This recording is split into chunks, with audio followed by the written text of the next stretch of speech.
All right. Well, it's 12:01. We still have some people joining, but we're going to go ahead and get started. So first off, hello everyone. Welcome to today's session on working at the International Labor Organization. My name is Josh Gertson. I am the Senior Government Relations Officer at the ILO Office for the United States and Canada. We're really delighted to see so much interest, and we're looking forward to providing you today with a glimpse into what it's like to work at the ILO and also what the application process entails.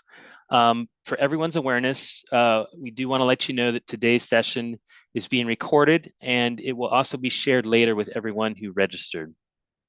Before we begin, I'd like to just go over a few quick ground rules to help ensure a smooth and respectful session for everyone. So first off, you may have noticed we're just using the Q&A function to receive questions instead of the chat function that has actually been disabled. So please feel free to put your questions into the Q&A. Second, this is a large group, so we want to just please ask that you keep your questions concise and clear so we can get to as many as possible. And then we will address the questions during the Q&A portion following our presentation. And lastly, just please be respectful and professional with your questions. It's a shared space. We want everyone to feel comfortable and included. So with that, I just want to thank you again for joining and welcome our first presenter, Will Davis, who is the director of the United Nations Information Center here in Washington, and he'll provide some opening remarks about working in the UN system. Over to you, Will. Thank you very much, Josh, and it's a pleasure to join you all today. I'm excited because I love talking about working for the United Nations. So I will go ahead and give you just a few kind of broad perspectives from where I sit, which is the director of the UN Secretariat's office here in Washington, D.C., and say a couple insights that I've kind of gathered over the 10 plus years that I've been working for the UN Secretariat and for the United Nations Development Program. Now, I'm not going to sugarcoat it. These are challenging times to be looking for employment within the UN. Obviously, we're looking at everything from staff cuts to hiring freezes, made all the more important due to some cuts imposed by some of our larger member states. So that does present a particular challenge. But all that said, there are literally dozens of opportunities across the UN system every day where I would encourage people to put their hat in the ring because I will now turn to a little bit more positive note. Working for the UN, from my perspective, is a real source of psychic income. It helps me get out of bed in the morning to know that I'm contributing to something larger and actually working to improve people's lives, not only in the US, but across the world as well. A couple of the tips that I've picked up. Make sure that when you see a vacancy announcement that gets you really excited and is your dream job, look at the requirements for that job and make sure you crush them. Because frankly, we still get thousands of applicants for just about every vacancy announcement posted for the UN. And the first thing that our wonderful colleagues in human resources do is try to winnow the pool of applicants down by making sure that folks like in my position in a hiring manager role only see those that are most qualified. So you can kill your soul by applying for UN vacancy after UN vacancy and never hearing back from a human being. So really do make sure that you focus on those vacancy announcements that not only are of interest to you, but are ones where you absolutely do meet the requirements in that vacancy announcement. Provide plenty of lead time. If you need a job next week, generally don't look to the UN. Again, our human resources colleagues are wonderful, but the machinery in human resources in UN world turns slowly, certainly compared to some flatter organizations like NGOs or even the private sector. That said, we do have a very fair and transparent recruitment process. So we put a lot of effort into making sure that all applications are considered and all applicants are treated fairly. But make sure that you give a little bit of lead time when you're looking for a job, particularly if you're a student coming out of graduation this week or looking for something to be able to pay the rent next month. There is a lead time. Be careful about where you come in to the UN. The UN, just like the US government, where I started my career, is a big bureaucracy, very hierarchical with steps and grades. And there is an advantage to getting a foot in the door. But if you do come in at a level that is really below where you're qualified, it takes time to move up that ladder. And particularly if you're coming in with an advanced degree, make sure that you've got that requisite amount of experience for your vacancy announcement as well, because you don't want to sell yourself short or get caught in a lower level post that is going to take you a number of years to climb up the ladder for. And the last thing I'll just kind of touch on is check your own internal tolerance for bureaucracy. Like I said, I love working for the UN, but the UN is also just like State Department, where I came from. The US government can be a very bureaucratic environment. So make sure that those kind of environments and working situations are ones that you are that float your boat.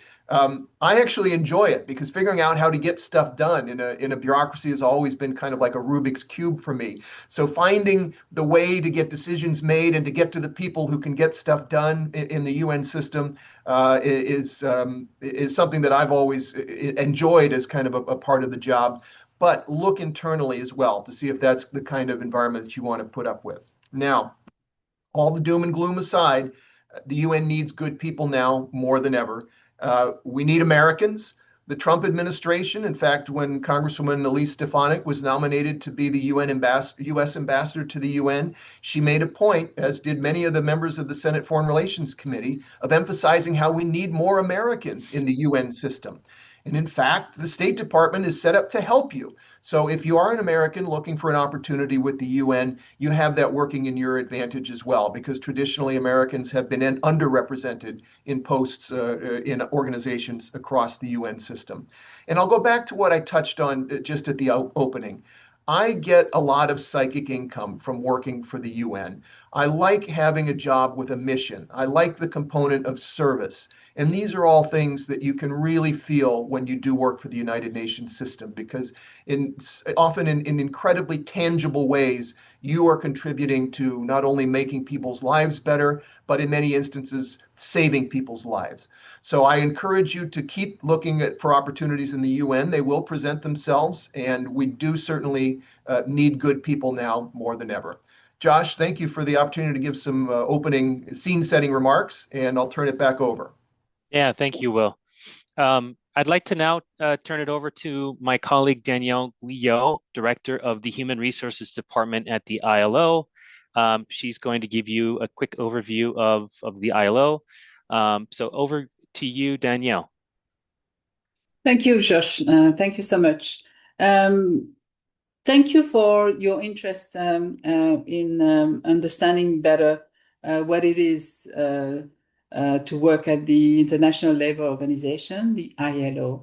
So if we look at this organization, it's an organization that was founded in 1919. So it's quite one of the oldest, I would say, organizations, but also even though it's in the UN system, it's very specific. It's the agency that is working for the world of work. And what is very specific in our organization is that we are a tripartite organization. That means that our constituents are governments, but also workers and employers' organizations. And that makes it very, very specific. And what we do is that we draft, we adopt, we monitor the implementation of international labor standards on key world of work issues.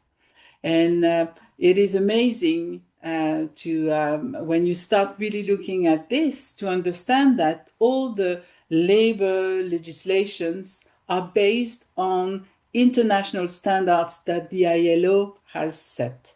So this is a very interesting mandate that we have at the ILO. And we have a very strong research, statistical and technical advisory role in this specific domain. Our mission our and impact, of course, is, as I explained, really to work on the standards and fundamental principles and rights at work.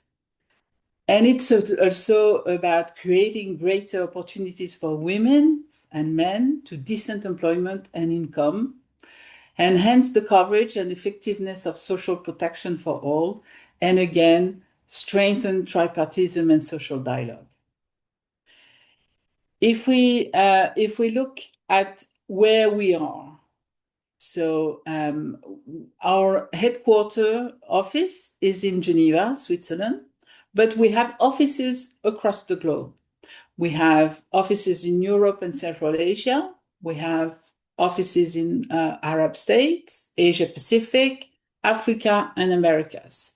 We are really covering the whole region, and in all regions we have specific regional offices. Like Asia Pacific is in Bangkok, Arab state is in Beirut, the Africa regional office is in Côte d'Ivoire, and then the regional office of Americas is in Lima, in Peru. But we do have two offices in the US, one in Washington, D.C., and one in New York City at the UN headquarters. So I think, Josh, you will speak more about the role of the Washington, D.C. office a bit later. But really, you need to understand that our scope is really a global scope, and almost all our positions are across the globe, and that is also what is making this very appealing and very interesting, because you would be able to move from one office to another and discover as well other different perspectives and cultures across the globe. So I think now we're going to look at the career opportunities within the ILO, and I will pass it to Cornelia. Thanks, Danielle. So actually, we'll first, before we get to Cornelia, I'd like to just turn it over to my colleague Anjali Fleury, who is based in Geneva. She's a senior resource mobilization officer. She's going to just speak a bit about her experience working at headquarters, and then also has some previous experience in the field. So Anjali, over to you. Thanks, Josh. Thanks, everyone. Hello, it's a pleasure to be here today, and thank you for having me. As Josh mentioned, my name is Anjali Fleury, and I am an American citizen currently working with the ILO, and just wanted to share a bit about my career path and personal experience within the organization, both from the field perspective and the headquarters perspective, to give you an idea of what working with the ILO can look like and what kinds of opportunities it might offer. So to give you a bit of background, I started my career as a social worker in the nonprofit and NGO sector, and then transitioned into roles with international organizations like the ILO, and then later served with the US government as well. And across these roles, I've consistently worked at the intersection of labor, gender, and migration, from direct service provision and research to policy analysis, program design, and eventually managing teams and portfolios. And in the past year, I shifted from the technical programming into a more coordination and engagement focused role here at the ILO, which I'll speak more about shortly. So at the ILO, I've held two distinct roles, one based in the field on a technical project, and now my current position at ILO headquarters in Geneva, which is more focused on external relations and strategy. And I think having both field and headquarters experience has really helped me understand how the ILO operates across different levels, and I'd like to share a bit about each. My first position with the ILO was a fixed-term, project-based role focusing on labor migration in Southeast Asia.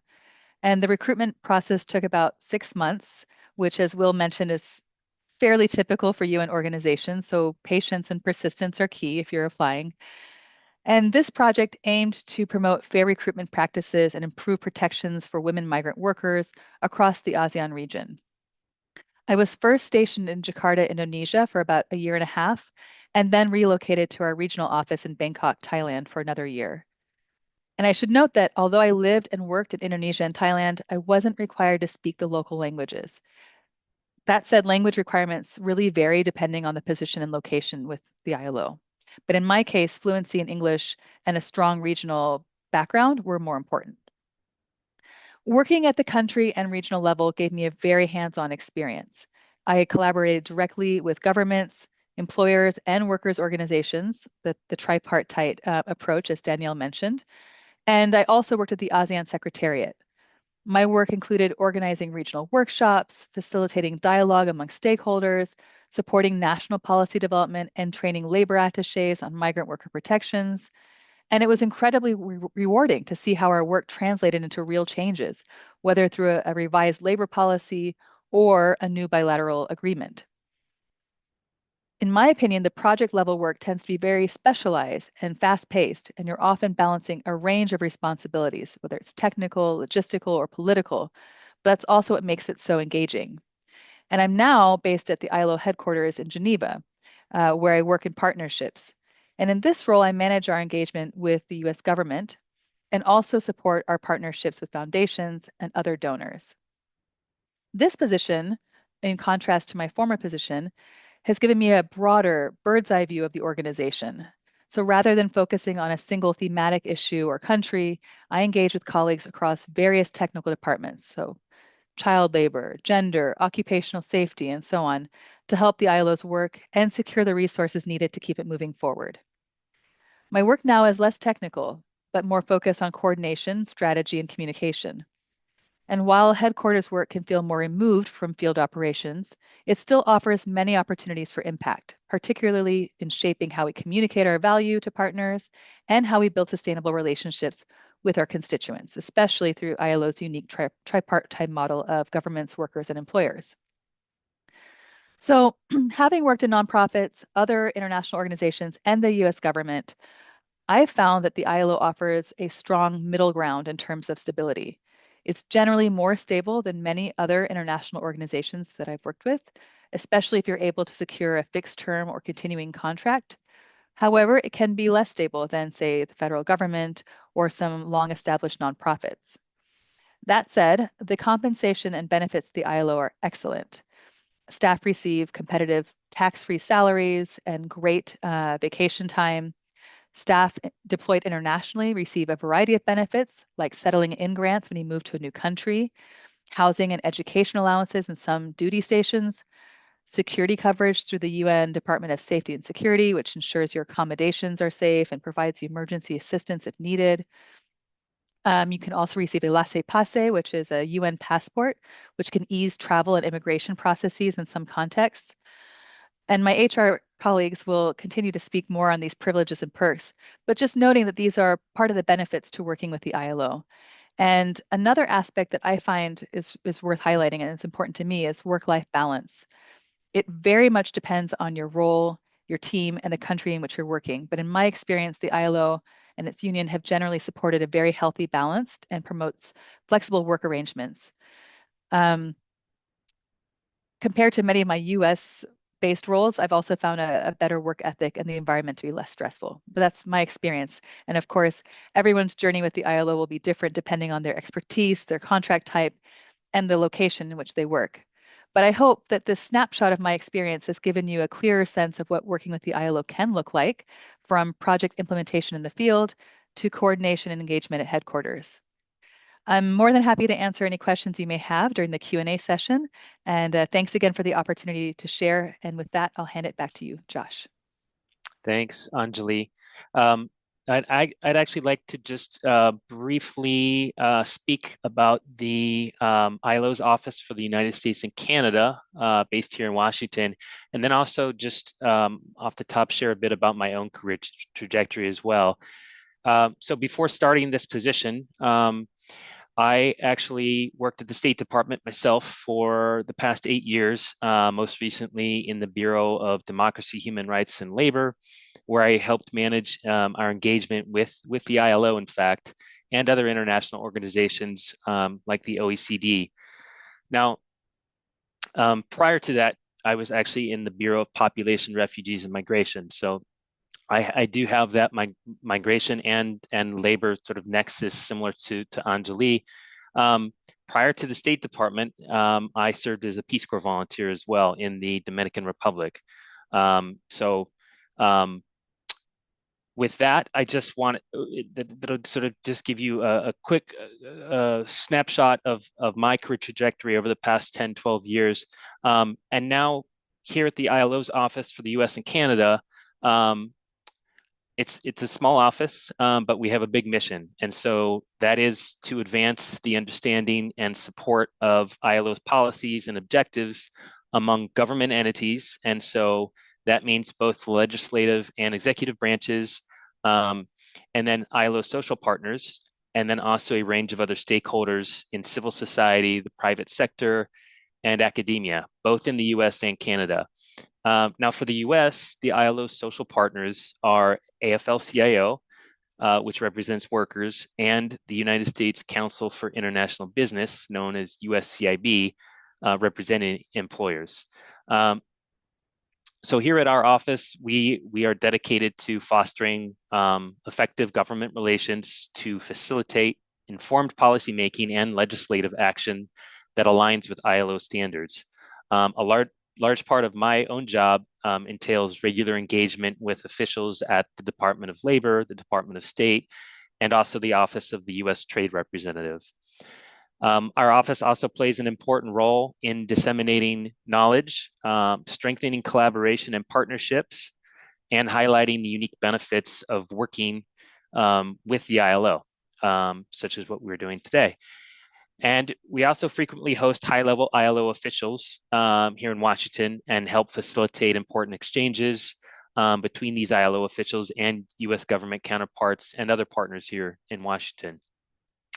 Our office also engages strategically with key international financial institutions such as the World Bank and the IMF, where we seek to embed ILO principles into broader economic frameworks and initiatives to ensure that labor standards are a fundamental component of sustainable development and economic policies. So through all these efforts, we strive to promote decent work throughout North America and beyond. I'm happy as well to answer any questions during the Q&A portion about the Washington office.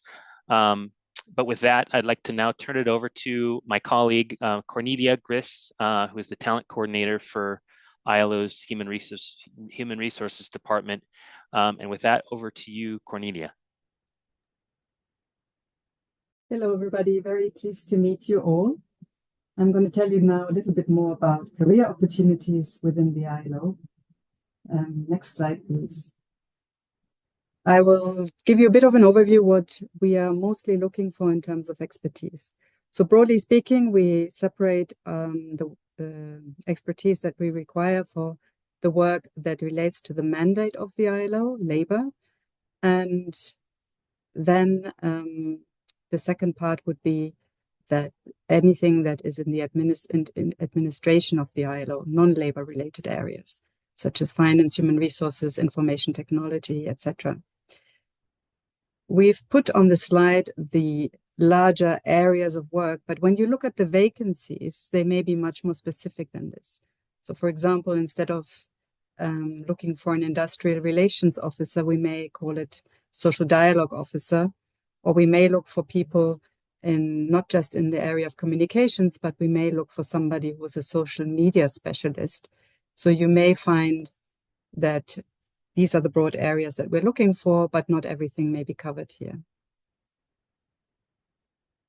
Next slide, please.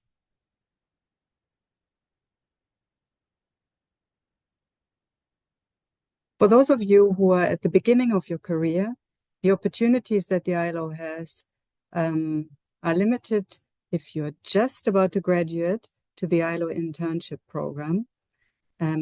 However, the ILO internship program has been several times over been recognized as one of the best in the UN system. And we were also the first ones to provide a stipend for interns. We are including our interns in all of our project work, and they work alongside professionals to gain hands-on experience. For the eligibility to be able to become an intern, you must still be enrolled in an advanced level degree or have just finished that degree in the last 12 months prior to your application.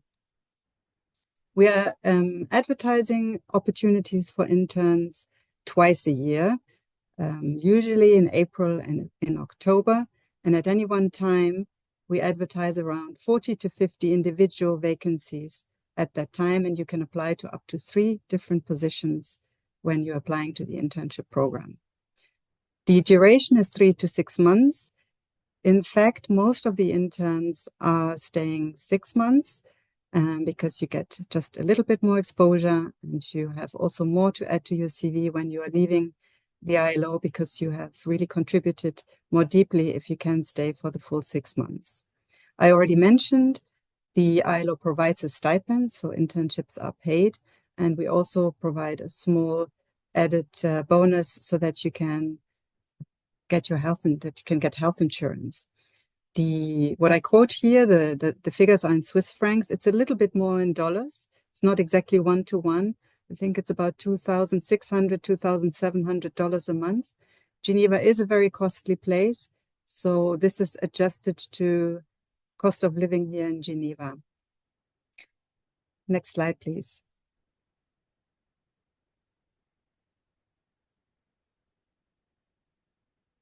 For those of you who are more experienced professionals, and that starts, in fact, as of two years of professional experience, we have different types of job opportunities. We have regular budget positions. These are long-term positions. They're career positions. They're usually for 2 years in the beginning, but there is an expectation that they will be extended when the 2 years come to an end. They could be located in all of the 3 levels of the organization: headquarters, regional, or country offices. And for those positions, because they're longer term positions, also expect that the process for recruitment will take the longest of the opportunities that I'm now going to mention. I think Will already gave you a little bit of an idea. If you look for a job in the ILO or in the UN, don't start the day before you need the job. It may take some time to get that job. So the rule of thumb is the longer the contract, the longer is also the process for recruitment. The second group of positions that we have are so-called development cooperation positions. They are linked to the projects that the ILO implements, and they're usually limited to the project durations. The initial contracts would be up to a year normally. They would be extended to, but not beyond the project duration. And that could be between 2 to 5 years. And again, they are located in headquarters, regional offices, and field offices. Many of the positions that we have at field and regional level are in fact development cooperation positions. We also have them in headquarters, but I would think that the bulk of those positions is in the field. There are 2 more opportunities that I would like to mention briefly. We have also sometimes short-term contracts. Just as an example, somebody covering a maternity leave, they could be really just for some months. They can be a very good opportunity to just get exposure to the ILO, to find out if you like the work, and also to start your networking within the UN system.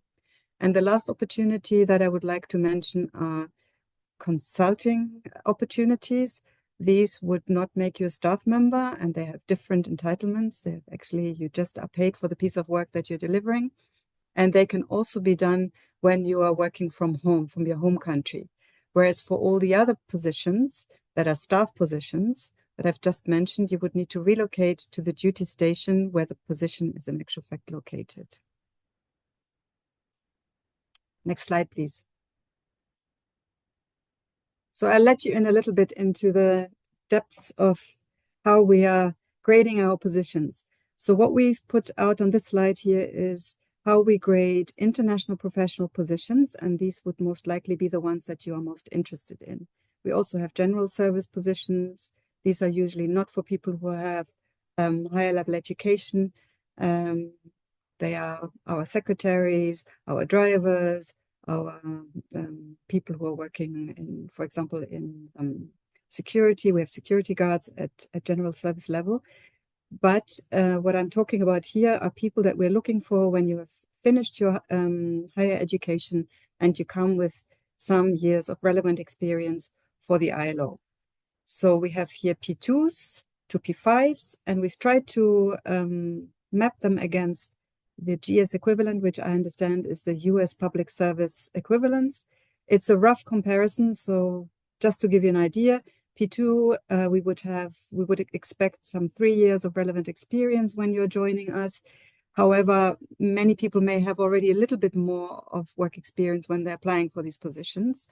And once you're serving in the organization, you may in actual fact have up to, you are gaining more experience. And it's not that once you have reached 5 years of work experience, you're automatically promoted to P3.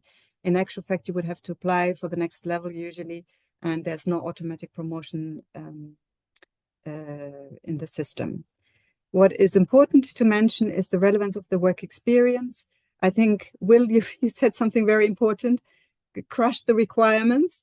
We're not looking for any type of work experience. When you are applying for jobs, the experience that you have should be relevant to that particular job that you're applying to. And the degree should also be relevant for what you're applying to. In addition to those three, language, experience, and minimum qualifications, we also look for soft skills. Obviously, I'll tell you a little bit more later about that. And last thing I would like to say is that salaries are determined on the basis of the grade level that you are applying for. Because it's a public service system, you cannot negotiate your salary like you would be able to do in the private sector. It's actually fixed at a certain grade level. And all salaries are post-adjusted. And what we mean with that is that if you, for example, go to a low-income country where cost of living is low, you get your net salary, plus you get a post-adjustment to make up for the cost of living difference between a high-income country, which may be very costly, or a low-income country. And salaries are in general tax exempt. There is a specificity for US nationals who have to pay tax and have to do a tax declaration, but they would be reimbursed for the tax that they have to pay. Next slide, please. Why is it exciting to work with us? You have already heard Anjali and also Josh to tell you a little bit about what it's like to work for us. What is really exciting about the ILO is that we are truly a global organization, and we have a workforce of more than 120 nationalities at the moment. We really would like to have, of course, as much representation in our workforce as possible of all our 187 member states. And we are also striving for gender balance, which is currently at around 47 to 53%, 47 women, 53% men. But we do not have anything that is affirmative action. So our recruitment process is purely merit-based. And as Will mentioned, the US is underrepresented. So we are actively seeking for more applicants from the US. The jobs, as Danielle already mentioned, are based all over the world. And we are, if you look today on our website, you will see that we have at least, I think, 15 different duty stations where we're looking for staff. And that changes obviously on a weekly basis of where we are looking for our people. I give you just a little bit more on benefits and entitlements. Anjali has already mentioned quite a number of them. What is interesting is that we have health insurance, not just for your not just for yourself, but we are including the family. We have a pension system. And when you're joining the ILO, which may not be in your home country, we also pay your travel from and to the duty station. We provide you with a settling in grant to make your life easier in the beginning when you're starting in a new place. We provide for home leave, so you can regularly go back home to see your friends and family. And we also have a support for education for children that are going to, that are still in school. We also have 30 days of annual leave. And on top of that, we have maternity and paternity leave. Maternity leave at the moment is 26 weeks and paternity leave is 4 weeks. That is, I think, a bit different from the average of what you have in the US. So I just wanted to mention that. the last thing I want to mention is that work and residence permits will be provided by the ILO for all locations. So you do not need to worry if you could work outside. For example, if you have a work permit for the EU, you don't need to worry about that, because no matter where you go, should it be Africa, Asia, or Latin America, if we recruit you for a specific position, we will take care of work and residence permits. Thank you. Next slide, please. So I'll tell you a little bit more about the recruitment process and what you should know. You can go to the next slide, please. Very good things have already been said about how to go about your application. The most important thing is apply before the deadline, and be aware that if you start entering your information into our application system, it may take some time. So I really advise you not to start on the last day, because I'm also sitting on the help desk for people who have trouble with the ILO system. And one of the most frustrating emails is, I've missed the deadline. Can you do anything about it? And unfortunately, we cannot. So make sure that you're applying early on, and that you do what Will told you, that you really match your credentials against what is required in the vacancy notice. Once we've received your application, it goes through a screening. Some people may wonder if we're using AI or if we're using ATS systems where we are simply doing keyword searches. We are not currently doing that. We are reading very carefully the applications, even though we have many of them. They can be in the hundreds, and it is not currently done by AI. Once we have gone through it and we have decided in HR that people meet the minimum criteria and they're eligible to go forward, it would then be for the hiring manager to do a more qualitative evaluation of candidates. They would look, they have obviously the expertise, and they know when they get an application how to evaluate the experience and say, okay, this is experience that is relevant for my area of work. And then they propose a shortlist, and after that, we really start narrowing down the field. There's usually competency assessment. I mentioned that beyond the education and experience requirements, we're also looking into soft skills, such as, for example, are people adaptable to an international working environment? Do people have collaborative abilities? Do they find it easy to work in teams? Do they have strong communication skills? And for example, do they have the integrity and ethics that we are looking for? After that, there could also be written tests to look into technical questions. These written tests would usually really be very closely linked to the vacancy notice. So when you prepare, you can really look at the vacancy notice and check what are the requirements, what would I be doing on the job, and it will help you prepare for the written test. However, we are facing some challenges, like most UN agencies, with ChatGPT and other AI tools. So we have actually moved more towards focusing inside the panel interviews that are following, more also on technical skills. So be aware that we will be double checking in the interviews the technical knowledge, on top of asking for your motivation to join the job. And we will also look into soft skills again. Once we've gone through these steps, there will be a successful candidate, and we will be contacting you and letting you know if you've got the job or not. Next slide, please. Okay, I forgot one little thing, which is important because we often get the question. We are often accused that the ILO or I heard this before because I worked in other UN agencies before, that we are a black hole when it comes to applications. Unfortunately, we don't have time to provide feedback individually to candidates of why they were not longlisted or why they didn't get the job. We would love to do that, but the volume of application is so incredibly high that we are unfortunately not able to provide that individual feedback. So I wish I could do that, but we just don't have the capacity for it. And one last thing is, if you see how long the process is and how many steps are involved, it can in fact take some time, and we are For the longest positions that we have, for the career positions, it can take between 5 and 10 months to recruit.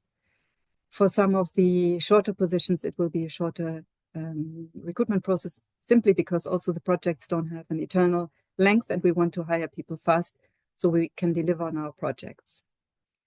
So now, if you're ready to apply to the ILO, what to do?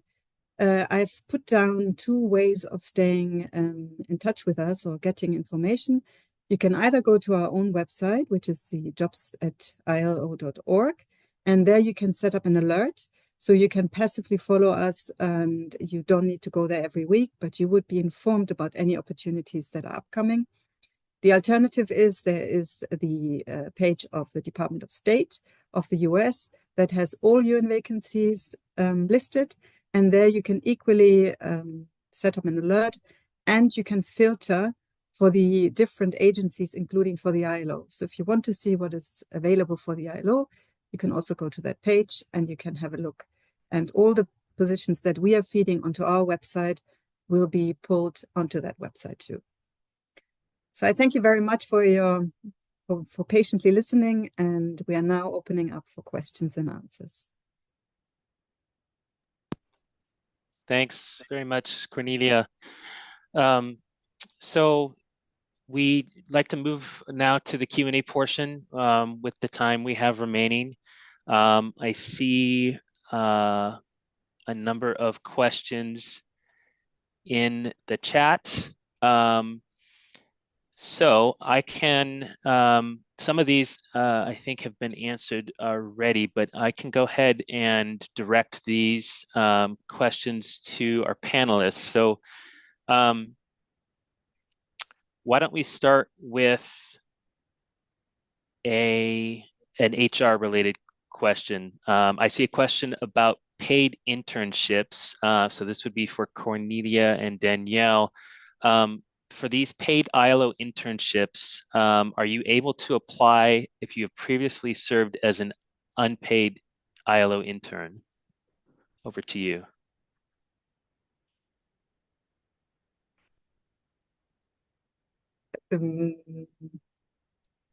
I'm not aware of unpaid ILO intern opportunities. So maybe the person, could it be that you worked in a different UN agency as an intern?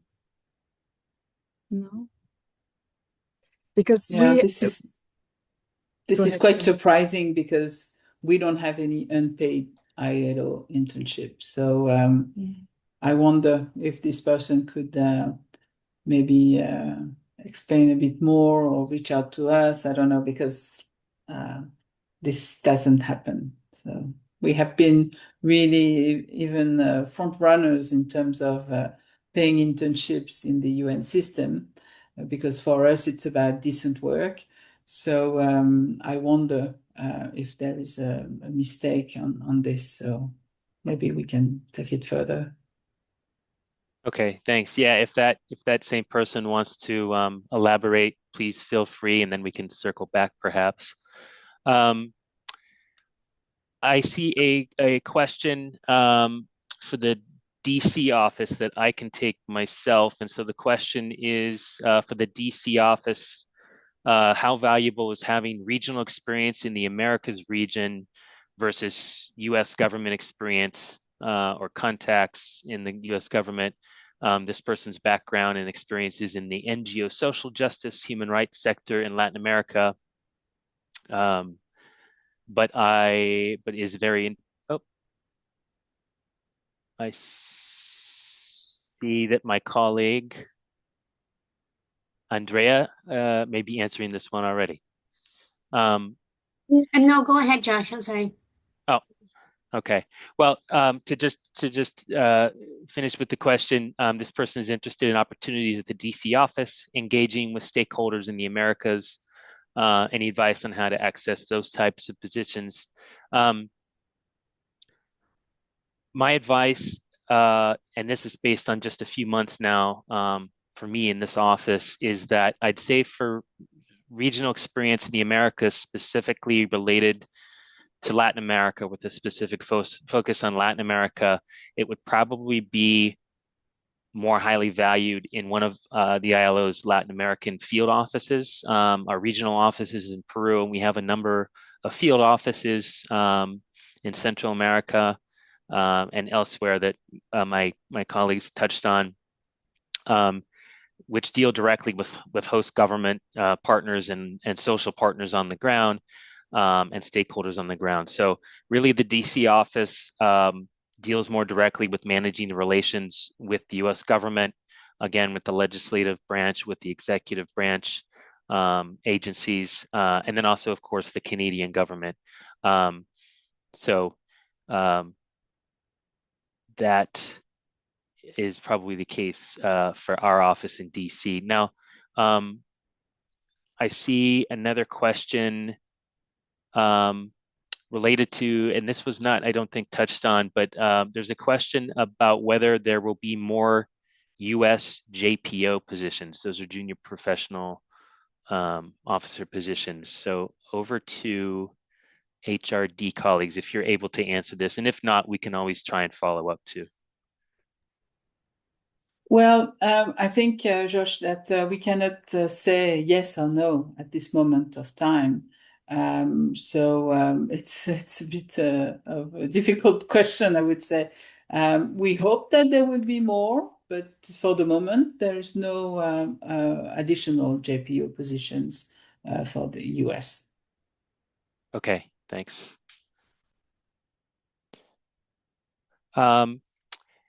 Another question, I think this is probably also an HRD question, but if others can answer it, please feel free.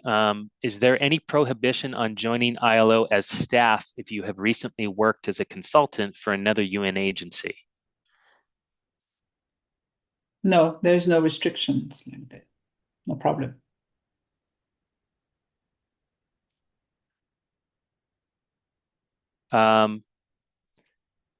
And this, I do see this, it's actually a couple questions related to age. And someone asks, if you are above 65, can you apply? No, you cannot. And is there an age limit? Yeah, this is the UN retirement age. So it's the age limit. Yeah. Okay. But other than that, I think we do appreciate if people already come with experience. And I think we all entered the ILO at different ages. And I think we want to maybe just make sure that we are accepting people at different ages in the ILO. Expertise is good. Great, thanks. Also, to other panelists, if you do see a question too that you'd like to answer, feel free to jump in as well. I see a question about written tests. So the question is, are written tests proposed for all P positions, even development cooperation project positions? No, it depends on what the hiring manager believes is the best way of finding out what is the best match for his or her position. And it could be also that they're asking candidates to do a presentation task ahead of the interview. They ask them to prepare a presentation and present, or they could just go deeper into the technical questions during the interview. No, it doesn't. There's no hard and fast rule. But do expect to be evaluated on the technical side. Okay. And sorry, HR colleagues, most of these are HR related questions. I do have another one about language requirements. So the question is, can you talk more about the language requirements generally, and how are they assessed for candidates? Do you offer any language training courses as well?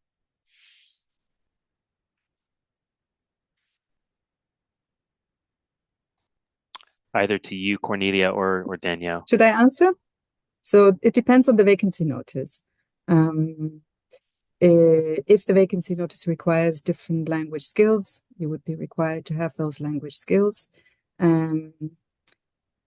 If, for example, you enter into the ILO and there's only one language that is required, which is English, Once you are in the ILO, there are language courses that you can follow, and you can improve your language skills once you have joined the ILO.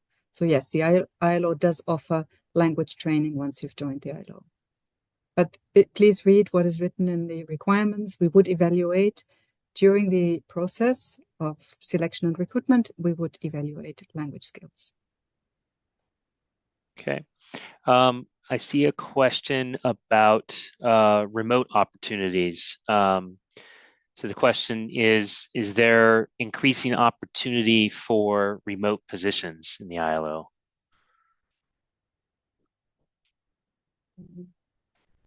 No, not necessarily, because if you are hired for a staff position, as I mentioned, you would be required to work inside the duty station where the position is based. We do allow for telework, but telework doesn't mean outside the duty station usually. That would be more for exceptional circumstances. But the norm is that you are in the duty station where the position is positioned, and you would be required to work from there. Okay. And I do see there's actually one about transferable skills from US government, and I'll throw this over to my colleague Anjali. Yeah, thank you for the question. The question is, what experience and skills from the federal government helped you in seeking employment with the ILO? What skills do you find transfer well that you would highlight? Project management, international negotiations. There's a few folks specifically with extensive international labor experience in the call. And I would say those are very transferable skills, highly beneficial to working in the ILO. If you have international labor experience, you can work in many different sectors within the ILO. Let's say you know what a bilateral trade agreement is. You can work in certain departments that will be focusing on that. If you have skills with labor migration, there's many different opportunities at the ILO, for instance, in our team that focuses on migration, but also others. For instance, our gender team will probably work with labor migrants. There's just many different places to tap into technical labor expertise within the ILO. Other skills I think that transfer well from working in the federal government then into the ILO would include project management and certainly understanding how perhaps a donor or a bilateral donor or partner may view a partnership. So for instance, if you have managed projects, have any grant management experience, that's very helpful for our project management here, even if it's with other types of donors. Let's say it's from a different government that is funding that project. I think still having that knowledge and experience of what donors look for, what grant management looks like, what project management looks like, all of that is very applicable. So I think that there's many skills that transfer well, and certainly with the federal government, if you're working on international labor experience, you'll have many opportunities within the ILO. Thanks. Thanks, Anjali. I see a question here about hiring in the Washington office, and so I can just briefly speak to that. And they rightfully point out currently the website doesn't have any listed. So currently not hiring in the Washington office, but we do, I believe, on a regular basis throughout the year, hire interns. I know just in the last 6 months, I think we currently have an intern, and we had one just a few months back as well. Andrea, who's also my colleague on the call here, I'm not sure if there's anything to add to that about the internship process, if there's anything you want to share. If not, we can move to the next question. No, Josh, thank you so much. We are we have an intern currently at the moment. And she will end her term, I believe, in August, and then but we're gonna start advertising for a new internship position for our office. Thanks, Andrea. I see there's actually a few questions just about support for spouses. I'm not sure if this is a question we can answer, but I'll pose it.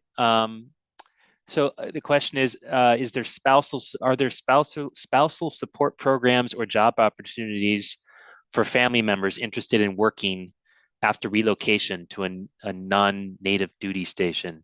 So Yeah, Danielle. so maybe I will jump in here. So when we relocate staff into a different duty station, they have a certain number of benefits in order to help them in order to relocate.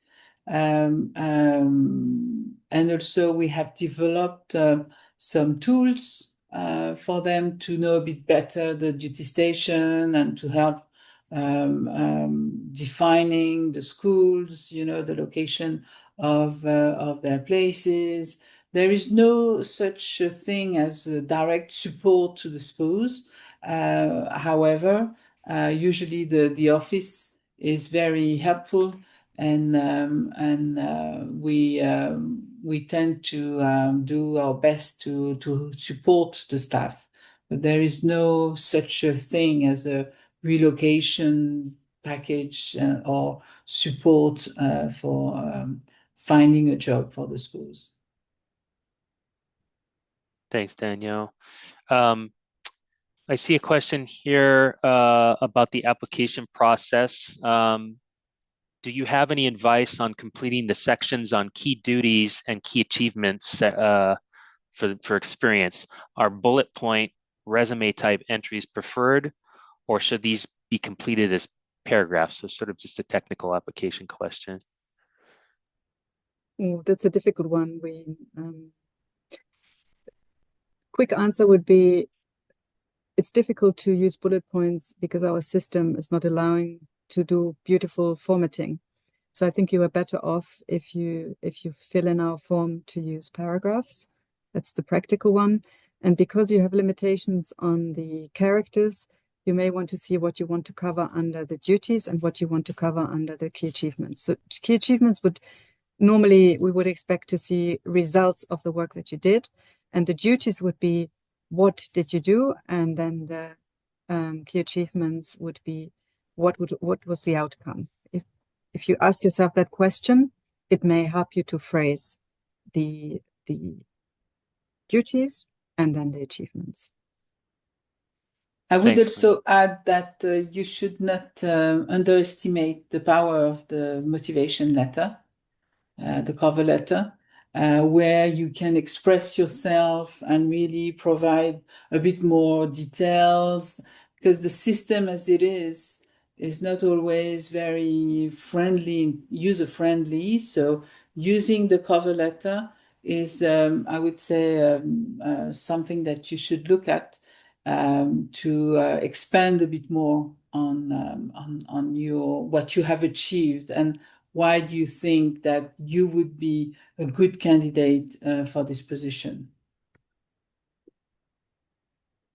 Thanks.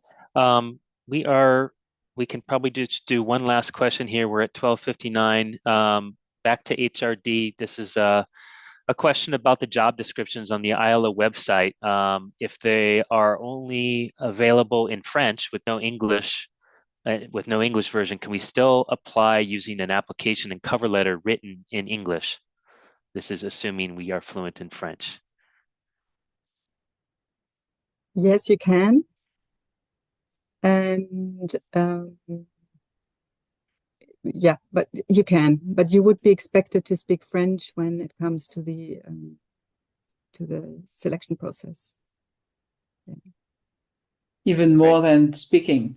Yeah. You would, if the job description is in French, you are expected to be fluent in French. So Yeah. I would suggest to write your cover letter in French, Yeah. because if not, we could wonder how fluent you are, actually.